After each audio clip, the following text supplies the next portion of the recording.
The last little bit of chapter 15 from the Darkening Age, and the final chapter, chapter 16.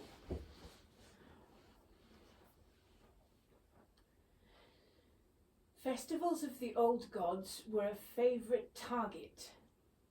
Circumcellions raided these, smashing statues and shouting their rallying cry of Laudes Deo, praise the Lord, as they went. In a moment, a joyful, drunken celebration could be reduced to sheer chaos. Like so many before and since, these men wanted religious conformity, and they would stop at little to get it. Because Matthew 26:52 advised Christians to sheathe your sword, with almost Jesuitical precision, they adopted the club as their weapon of choice. Appalling violence could thus be done while sin was avoided. Besides, a club was efficient enough. They would beat to death as many as they could before melting back into the landscape. The sticks with which these men carried out this work became their proud trademark. They called them their Israels. Augustine and others might have been shocked by such acts, but to an extent the Church was reaping what had been sown. A few decades earlier, as the academic Brent D. Shaw has pointed out, Christian preachers had been glad of the Circumcellions' violence and cultivated it. In the attacks against the temples, such freelance destroyers had been eminently useful and were drafted in to do the strong-arm work of pulling these buildings down. Schooled and encouraged in violence and thuggery, the group suddenly became, to the dismay of those who had once encouraged them, much less biddable. If Circumcellions ignored the law, then they were in good company.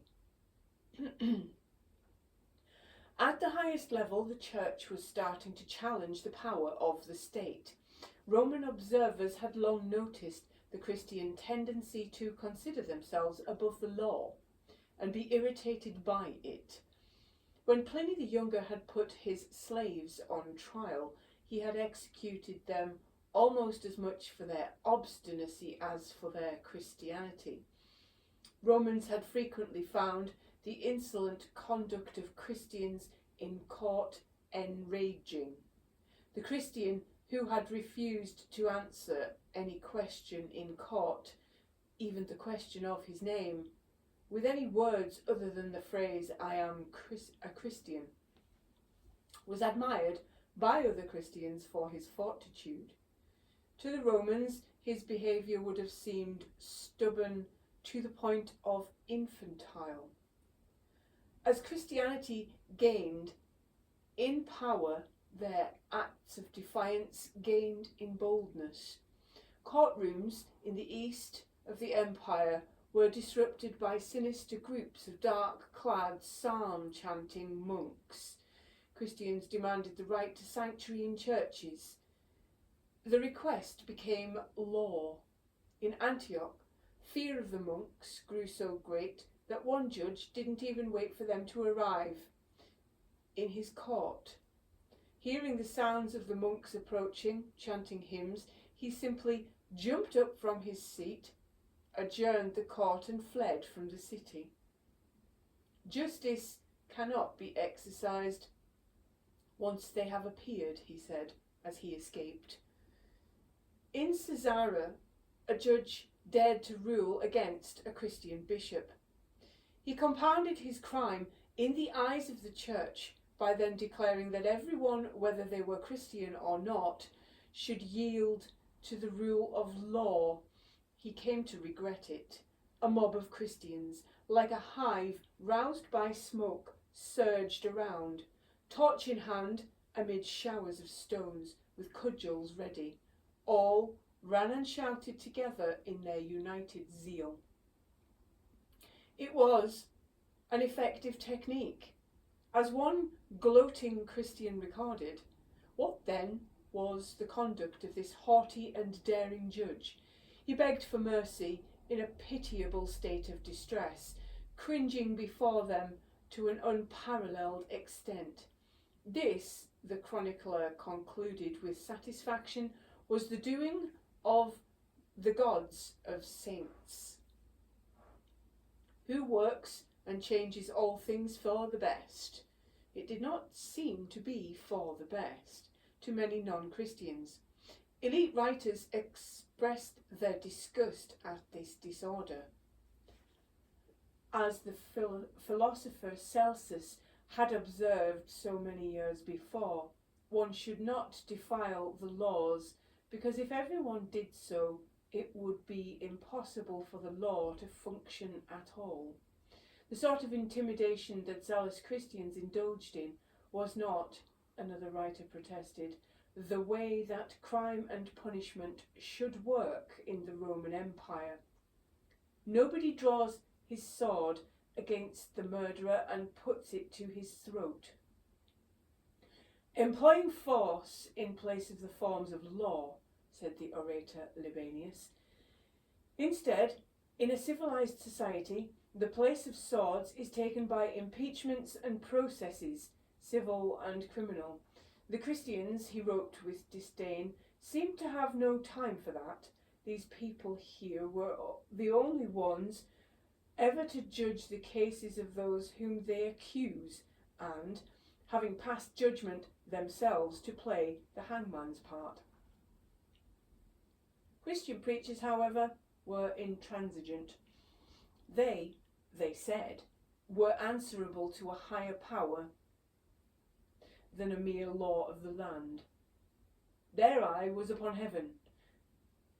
As they reminded their flocks, it was not the law of some imperial bureaucrat that mattered. It was the law of God. Anything that saved a soul, even if it did so at the expense of law, order, or even the body that the soul inhabited, was an acceptable act. To attack the houses, bodies and temples of those afflicted by the pagan error was not to harm these sinners, but to help them. This was not brutality, this was kindness, education, reformation. A rich tapestry of metaphor was brought out, cloaking what otherwise would have looked like naked aggression. Chrysostom wrote of hunting with nets to describe how one ought to herd the erring back to the true path. Augustine used the argument of the banquet described in Luke. Had not the lord of the house, when holding a feast, said to his servant, "Go out into the highways and hedges, and compel them to come in, that my house may be filled." Well, then, even the unwilling must be compelled to come in to the house of the Lord. The arguments went further. Those punishing errant Christians were not brutes. On the contrary, Augustine said that they were like a doctor tending to a sick patient. When surgeons see that a gangrene must be cut away or cauterized, they often, out of compassion, turn a deaf ear to many cries. In the same letter, Augustine likened the concerned Christian to someone who pulls a boy's hair to stop him provoking serpents, and a parent who removes a sword from a child's hand. Such punishments are administered by wise care, not by wanton cruelty. In a now familiar paradox of punishment, it was explained again and again that all these physical attacks were a kindness. The Church persecutes, Augustine said, in the spirit of love. Jerome, the biblical scholar and saint, concurred it was not cruel to defend God's honour. In the Bible, sinners suffer punishments up to and including death. Chrysostom agreed, if he were to punish your earthly body, he reassured his listeners, it was only to protect your eternal ones, so that you may be saved, and we may rejoice, and God may be glorified now and always, forever and ever, without end. Amen. Those receiving such salvation might not unreasonably have felt otherwise. One monk in Chanut's care was saved with beatings so savage that he died of his injuries.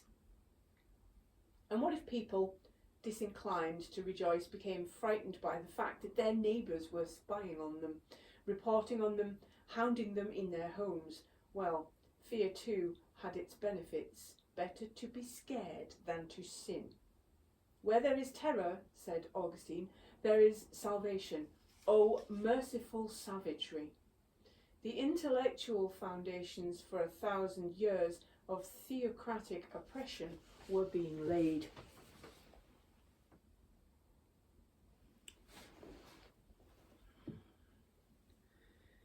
Chapter 16. A time of tyranny and crisis. Moreover, we forbid the teaching of any doctrine by those who labour under the insanity of paganism. Julian Code 1:11:10:2. Justinian Code 1:11:10:2.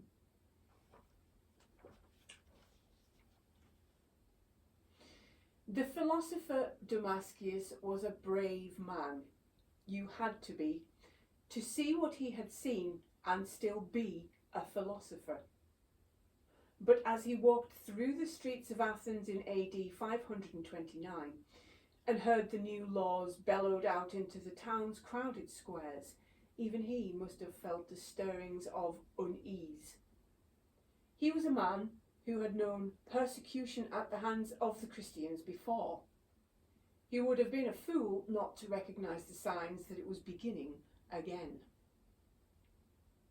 As a young man, Damascius had studied philosophy in Alexandria, the city of the murdered Hypatia. He had not been there for long when the city had turned once again on its philosophers. The persecution had begun dramatically.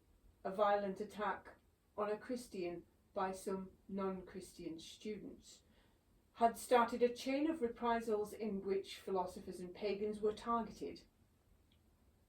Christian monks armed with an axe had raided, searched, then demolished a house accused of being a shrine to demonic idols. The violence had spread, and Christians had found and collected all images of the old gods from across Alexandria, from the bathhouses and from people's homes. They had placed them in a pyre in the centre of the city and burned them. As the Christian chronicler Zachariah of Miltine comfortably observed, Christ had declared that he had given you the authority to tread on snakes and scorpions and over all enemy power. For Damascius and his fellow philosophers, however, all that had been a mere prelude to what came next. Soon afterwards, an imperial officer had been sent to Alexandria to investigate paganism. The investigation had rapidly turned to persecution. This was when philosophers had been tortured by being hung up by cords, and when Damascius' own brother had been beaten with cudgels, and Damascius' great pride had remained silent. Philosophers weren't only attacked in Alexandria, and they didn't always bear the attacks with such mute suffering. When one philosopher was being beaten in a courtroom in Constantinople, the blood started flowing down his back. The man allowed some of it to pool in his hand. "You savage," he said to the judge, "you want to devour the flesh of men, then have something to wash it down with." He threw a palmful of blood over the official. "Drink this wine." Damascius would come out of the Alexandrian persecutions a changed man. He had never originally intended to study philosophy at all. The privileged son of wealthy parents from Damascus, he had hoped to pursue the more glamorous life of a public orator. Mere chance had brought him into the philosophical fold, but once he had converted to the cause, he not only devoted his life to philosophy, he also risked his life for it repeatedly. He would develop a deep contempt for anyone who did anything less, and in his writings poured scorn on those who were adept at talking about what should be done, but inept at actually doing anything. Words without deeds were useless. Action, then. When the persecutions in Alexandria became intolerable, Damascus decided to flee. In secret, he hurried with his teacher Isidore to the harbour and boarded a boat. Their final destination was Greece and Athens, the most famous city in the history of Western philosophy. It was now almost 4 decades since Damascus had escaped to Athens as an intellectual exile. In that time, a lot had changed. When he had arrived in the city, he had been a young man. Now he was almost 70, but he was still as energetic as ever. And as he walked about Athens in his distinctive philosopher's cloak, the same austere cloak that Hypatia had worn, many of the citizens would have recognised him. For this emigre was now not only an established fixture of Athenian philosophy and a prolific author, he was also the successful head of one of the city's philosophical schools, the Academy. To say one of the schools is to diminish this institution's importance. It was perhaps the most famous school in Athens, indeed the entire Roman Empire. It traced its history back almost 1,000 years, and it would leave its linguistic traces on Europe and America for 2,000 years to come. Every modern academy and academy owes its name to it.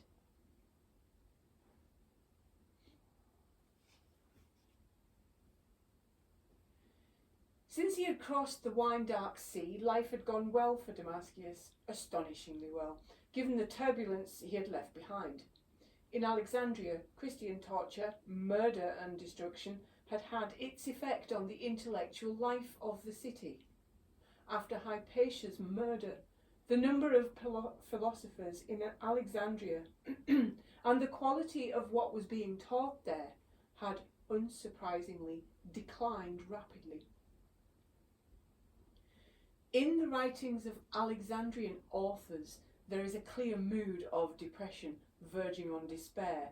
Many, like Damascus, had left.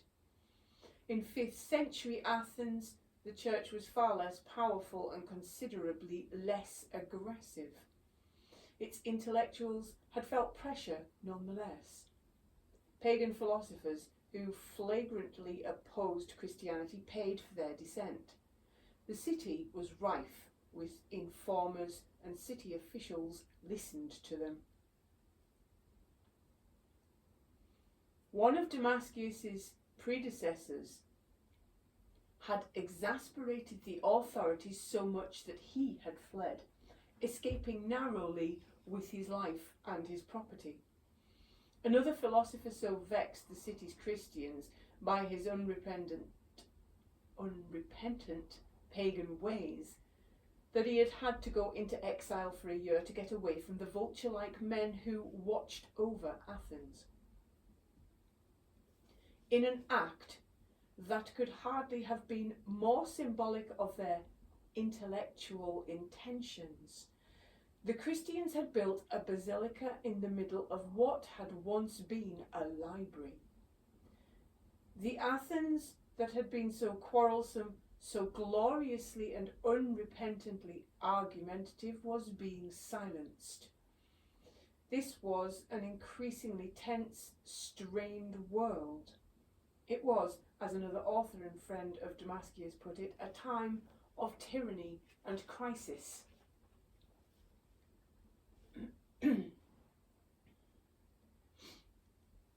The very fabric of the city had changed. Its pagan festivals had been stopped, its temples closed, and, as in Alexandria, the skyline of the city had been desecrated, here by the removal of Phidias's great figure of Athena. Even Athens' fine philosophical traditions had been debased, though as much by incompetent philosophers as by anything the Christians did. When Damascius and his teacher arrived in the city at the end of the 5th century, they had been utterly underwhelmed by it. Nowadays, Isidore observed, philosophy stands not on a razor's edge, but truly on the brink of extreme old age. Damascius had never heard of philosophy being so despised in Athens as it was then.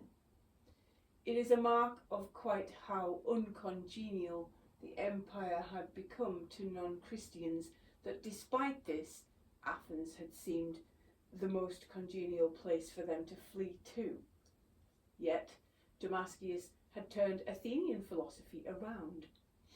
In the decades since his arrival in the city, he had taken its philosophical schools from decrepitude to international success.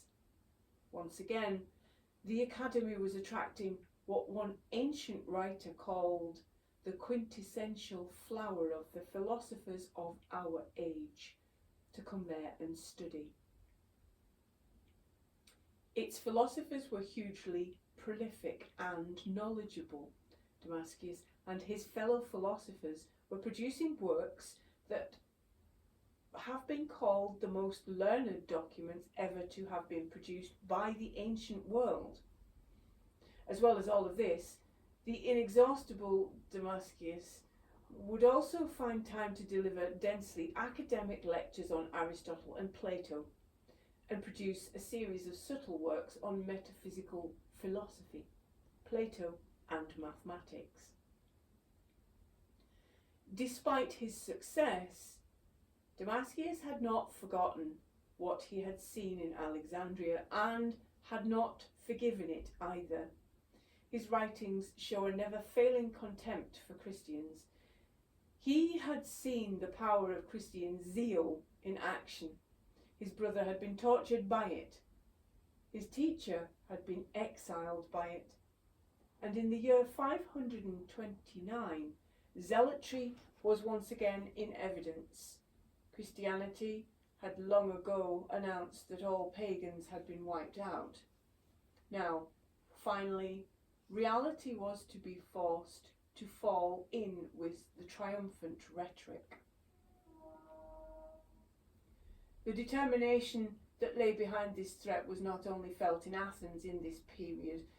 It was in AD 529, the very same year in which the atmosphere in Athens began to worsen, that Saint Benedict destroyed the shrine to Apollo in Monte Cassino. A few years later, the Emperor Justinian decided to destroy the frieze in the beautiful temple of Isis at Philae in Egypt.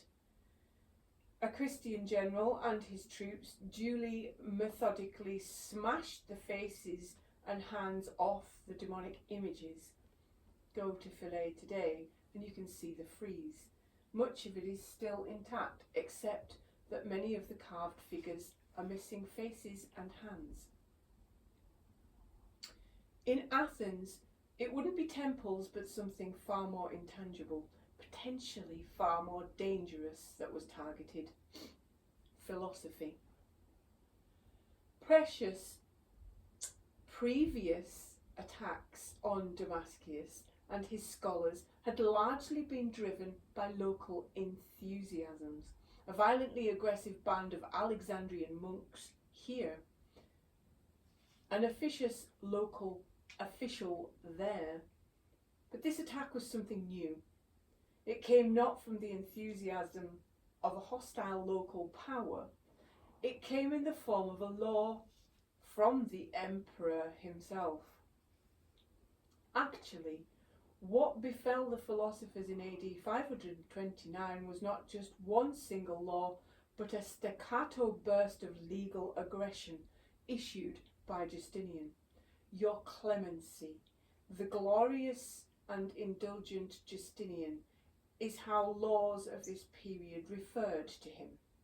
Justinian's reverence, the legal code of the time, announced, shone out as a specially pure light like that of a star, while Justinian himself was referred to as Your Holiness, the glorious Emperor.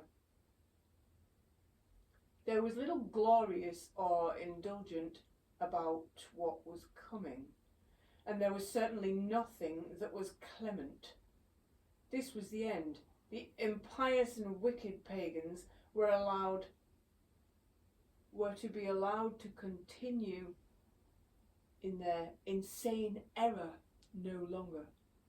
Anyone who refused salvation in the next life would, from now on, be all but damned in this one. A series of legal hammer blows fell. Anyone who offered sacrifice would be executed. Anyone who worshipped statues would be executed. Anyone who was baptized but who then continued to sacrifice, they too would be executed. The law went further. This was no longer mere prohibition of another religious practice. It was the active enforcement of Christianity on every single sinful pagan in the empire. The roads to error were being closed forcefully. Everyone now had to become Christian. Every single person in the empire who had not yet been baptized now had to come forward immediately, go to the holy churches and entirely abandon the former error and receive saving baptism. Those who refused would be stripped of all their property, movable and immovable, lose their civil rights, be left in penury, and, in addition, if what had gone before was not punishment but merely preamble, they would be subject to the proper punishment. If any man did not immediately hurry to the holy churches with his family and force them also to be baptized, then he would suffer all of the above and then would be exiled. The insane error of paganism was to be wiped from the face of the earth. In such an atmosphere, it took something for a law to stand out as particularly repressive. Yet one law did. Out of all the froth and fury that was being issued from the government at the time, one law would become infamous for the next 1,500 years. Read this law, and in comparison to some of Justinian's other edicts, it sounds almost underwhelming. Filed under the usual dull bureaucratic subheading, it is now known as Law 1.11.10.2. Moreover, it reads, We forbid the teaching of any doctrine by those who labour under the insanity of paganism, so that they might not corrupt the souls of their disciples. The law goes on, adding a finicky detail or two about pay, but largely this is it. Its consequences were formidable. This was the law that forced Damascius and his followers to leave Athens.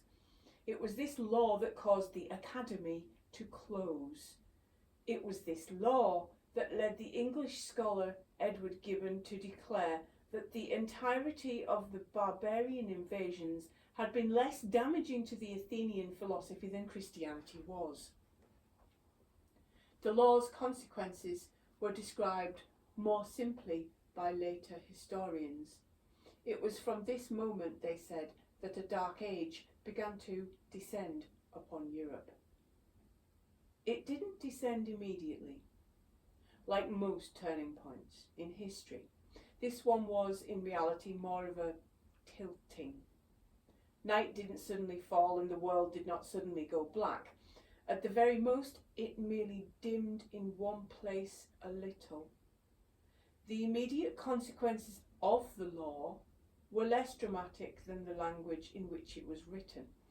For a while, Damascius and his fellow philosophers continued to teach, and their school continued to function. They almost certainly kept giving lectures. They definitely continued writing books, and it is impossible to imagine that the philosophers would have stopped bickering amongst themselves about the minutiae of Neoplatonic interpretation.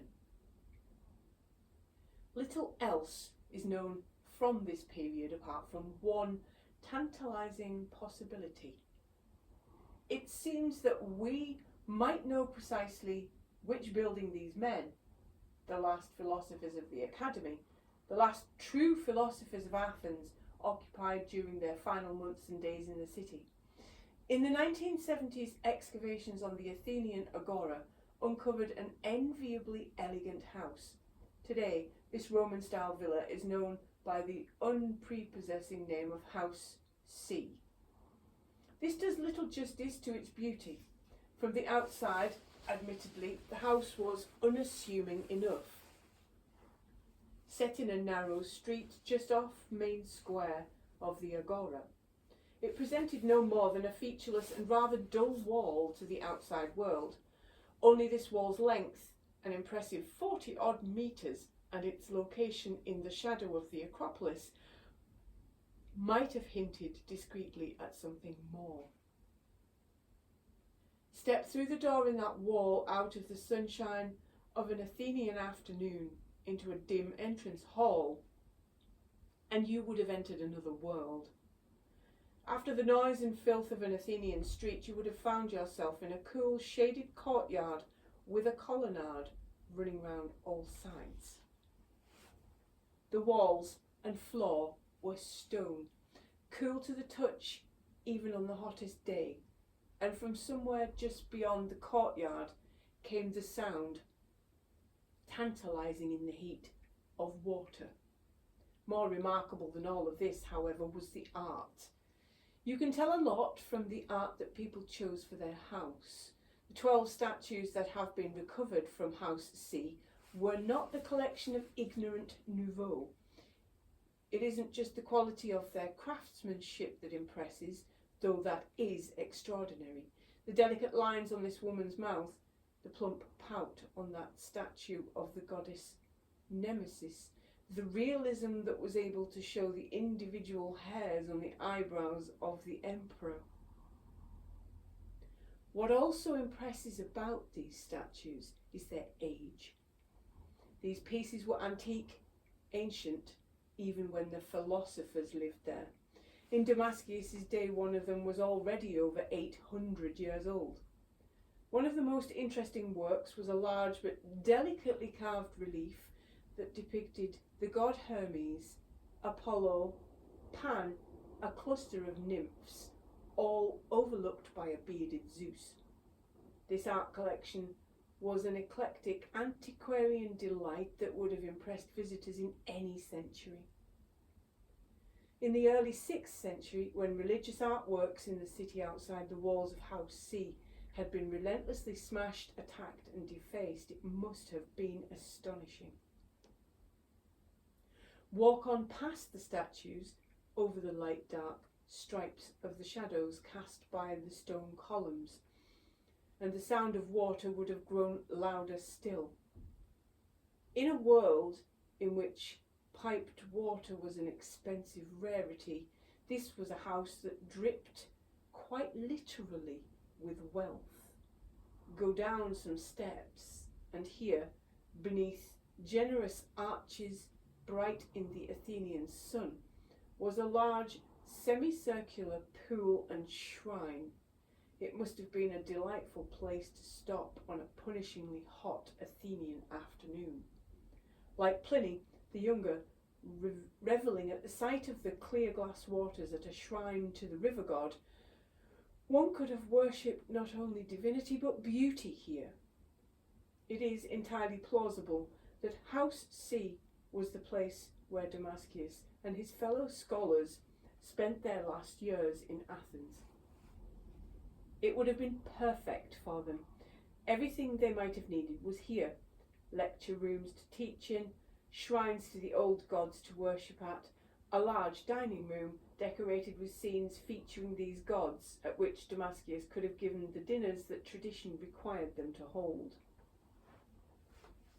At such meals, Damascius must have made for an entertaining, albeit sharp-tongued companion. It is quite clear from his writings that he had an excellent eye for an anecdote. It is to his pen that history owes the story of Hypatia and her sanitary towel. It is also clear that he would not have been willing to sugar his speech to suit his listener. His accounts of his fellow philosophers have warts and all feel to them. One scholar, whose mind most think is perfect, is dismissed by him as being only of uneven intelligence. Others received similar slights. Still, barbed or not, the company would have been fun, and in its way exhilarating. An illicit glamour must have clung to this cool, otherworldly courtyard and to its philosophers as they walked about in their defiant philosophers' cloaks, criticising each other's theories and arguing about forbidden things. Without a doubt, they would have talked, too, about what was fast becoming the most important force in their lives, Christianity. As the modern scholar Alan Cameron puts it, in 529, the philosophers of Athens were threatened with the destruction of their entire way of life. The Christians were behind this, yet you will search almost in vain for the word Christian in most of the writings of the philosophers. That is not to say that the evidence of them is not there. It is. The miasmic presence of the religion is keenly felt on countless pages. It is Christians who are driving persecutions, torturing their colleagues, pushing philosophers into exile. Damascius and his fellow scholars loathed the religion and its uncompromising leaders. Even Damascius's famously mild and gentle teacher Isidore found them absolutely repulsive. He considered them irreparably polluted, and nothing whatever would constrain him to accept their company. But the actual word Christian is missing. As if the very syllables were too distasteful for them to pronounce, the philosophers resorted to elaborate circumlocutions. At times the names they gave were muted. With a masterful understatement, the present system of Christian rule, with its torture, murder and persecution, was referred to as the present situation or the prevailing circumstances. At another time, the Christians became perhaps a reference to those stolen and desecrated statues, the people who move the immovable.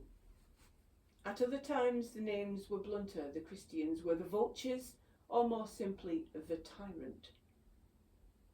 Other phrases carried a contemptuous, intellectual sneer. Greek literature is awash with hideously rebarbative creatures, and the philosophers turned to these to convey the horror of their situation. The Christians started to be referred to as the giants and the cyclops. These particular names seem, at first sight, an odd choice. These are not the most repellent monsters in the Greek canon. Homer alone could have offered the man-eating monster Scylla a more obvious insult. That would have missed the point. The giants and the cyclops of Greek myth aren't terrible because they are not like men. They are terrible because they are. They belong to the uncanny valley of Greek monsters. They look, at first glance, like civilized humans, yet they lack all the attributes of civilization. They are boorish, base, ill-educated, thuggish. They are almost men, but not quite.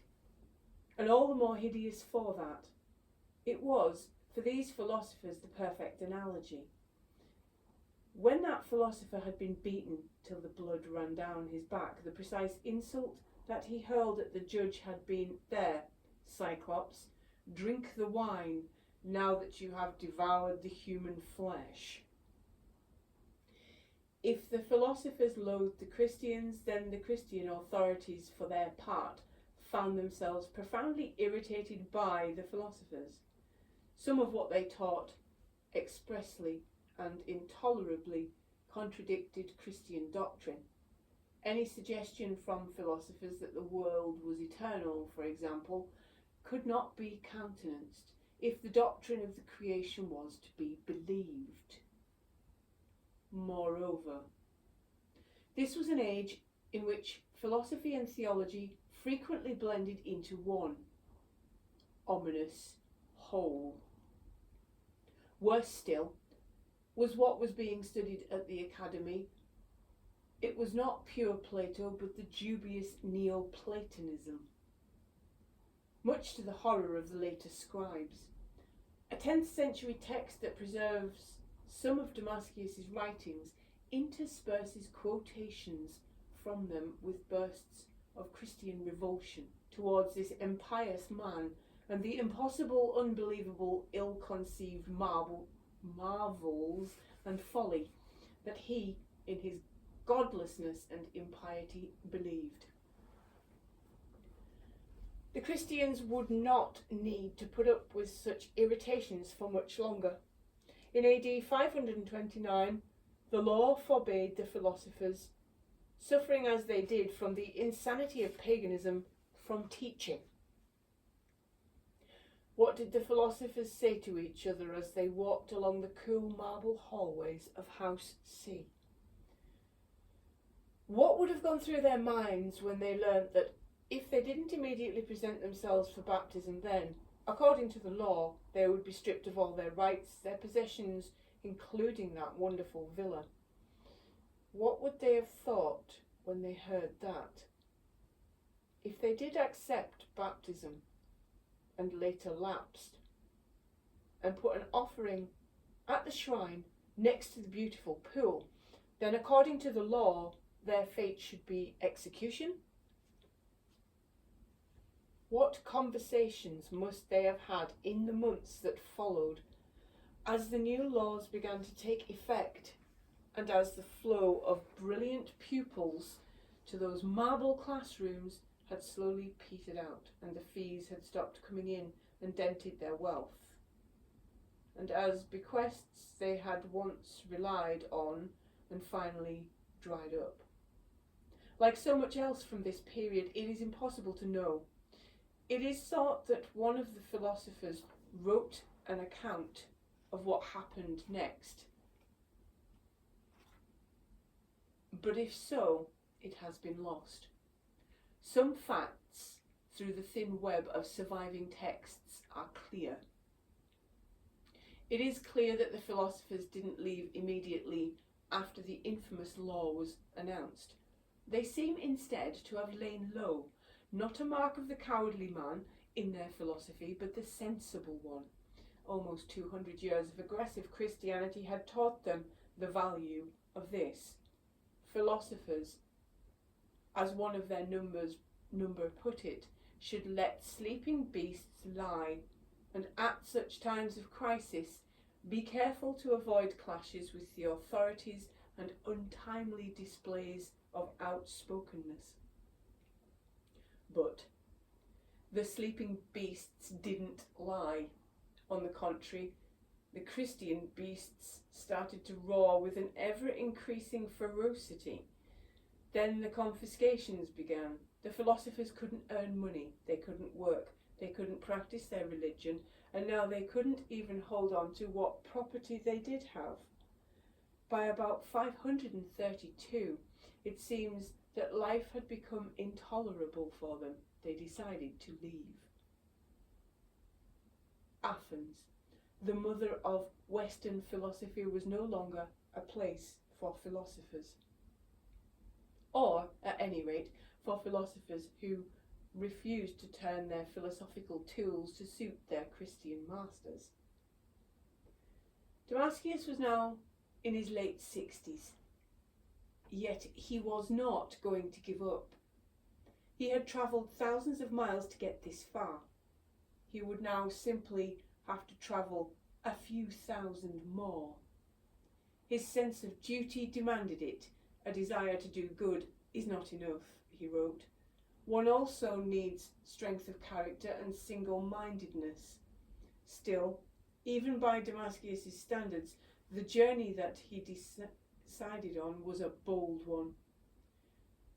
The philosophers had heard that there was a new king in Persia, King Khosrow. He was renowned as a lover of literature and said to be a great student of philosophy. The rumours were beguiling.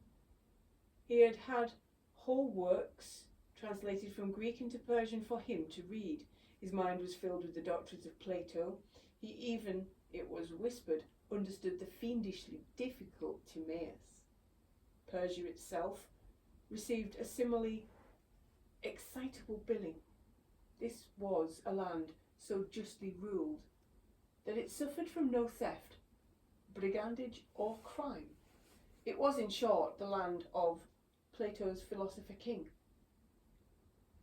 The journey would not be easy. Its length alone was daunting. Damascius, however, was not a man to be put off by fear. Nothing human is worth as much as a clear conscience, he had once written. A man should never give greater importance to anything other than truth. Not the danger of an impending struggle, nor a difficult task which one turns away in fear from. And so it was that one day, probably about 3 years after Law 111.10.2 was issued, these 7 men, the last philosophers of the Great Academy, set out from Athens. For the second time in his life, Damascius had been made an exile by the Christians. For the second time in his life, he would have to pack his bags, bundling up his possessions and his books as he had done in Alexandria. He had arrived in Athens as a young man and in exile. Since then, he had achieved much. He had saved Athenian philosophy and made the Academy the greatest philosophical school in the empire. And he had done all of this while tiptoeing round the sleeping beasts of the Christians. It hadn't been enough. Damascius was, once again, creeping out of a city like a criminal. More than that, not like a criminal. As one who, as the hysterical language of the laws put it, was insane, wicked, and iniquitous. Their beautiful house was prepared for desertion. In 532, the philosophers finally left Athens. The Academy closed.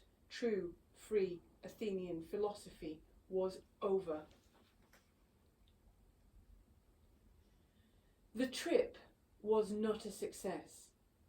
Far from being a society of such perfect justice that there was no crime, they discovered a land where the poor were treated with even more brutality and inhumanity than at home. They were dismayed to discover that the Persian men took multiple wives, and even more dismayed to learn that they still committed adultery, a state of affairs that seemed to bother them less for the infidelity than for the incompetence. Almost more upsetting than the treatment of the living was the Persians' treatment of the dead. According to ancient Zoroastrian custom, corpses were not immediately buried but left above ground to be eaten by dogs. In Greek culture, this was profoundly shameful. The Iliad opens by describing how the war had hurled down to Hades many mighty souls of heroes, making their bodies the prey to dogs and the birds feasting. In Homer, it is the epitome of humiliation. In Persia, it was normal practice. The philosophers were also disappointed in their host, King Khosrow. They had hoped for a philosopher king, but found instead a fool. Far from being well read, Khosrow's famed great learning amounted to no more than an interested in a smattering of literature. Far from being an acute Platonic intellect, this man, it was said, was the sort of intellectual lightweight who could be taken in by charlatans. A favourite at Khosrow's court was a drunken Greek who mainly spent his days eating, drinking, then impressing people by saying the odd clever thing. An intelligence of sorts, but not the kind to impress austere philosophers of Athens. Damascus and his philosophers were bitterly downcast. Khosrow, who, along with his lack of perspicacity in philosophical matters, seems to have had a certain blithe unawareness in social ones, doesn't seem to have noticed their disgust and, in regarding them with affection, even invited them to stay on longer. They declined. Reproaching themselves for having ever come, they decided to return home as soon as they possibly could. According to one historian, their somewhat melodramatic feeling was that merely to set foot on Roman territory, even if it meant instant death, was preferable to a life of distinction in Persia. It seems that the philosophers underestimated their host, however, for while they might prefer instant death to remaining in Persia, Khosrow had gone out of his way to protect them. At the time when they were leaving the court, the king had fortuitously been concluding a peace treaty with Emperor Justinian. Khosrow now used his military sway with Justinian to exhort safe passage home for the philosophers. The precise wording of this clause has been lost, but its essence has been preserved. The treaty demanded the philosophers should be allowed to return to their homes and live out their lives in peace without being compelled to alter their traditional religious beliefs or to accept any view that did not coincide with them. This clause was only declaration of ideological toleration that Justinian would ever sign. It was, in some ways, a liberal landmark, and a sign of how illiberal the empire had become, that it was needed at all. The philosophers set out for a final time together, homeless yet again. The journey must have been a miserable one. What happened to them next is not certain. Some scattered facts remain. The philosophers do indeed seem to have returned to the Roman Empire, but not to Athens. It is certain that they didn't give up philosophy. Scraps of their writing drift back to us, an epigram that is almost certainly by Damascus, a treatise from another philosopher, entitled Solutions to Those Points that Khosrow, king of Persians, was considering. They had been exiled, outlawed, and impoverished, but they still had not relinquished philosophy. And then, slowly, with a whisper rather than a shout, the philosophers are gone. Their writings peter out. The men scattered across the empire die. The philosophy they had lived for starts to die itself. Some strands of ancient philosophy live on, preserved in the hands of some Christian philosophers, but it is not the same. Works that have to agree with the preordained doctrines of the Church are theology, not philosophy. Free philosophy has gone. The great destruction of classical texts gathers pace. The writings of the Greeks have all perished and are obliterated. This was what John Chrysostom had said. He hadn't been quite right then, but time would bring greater truth to his boast.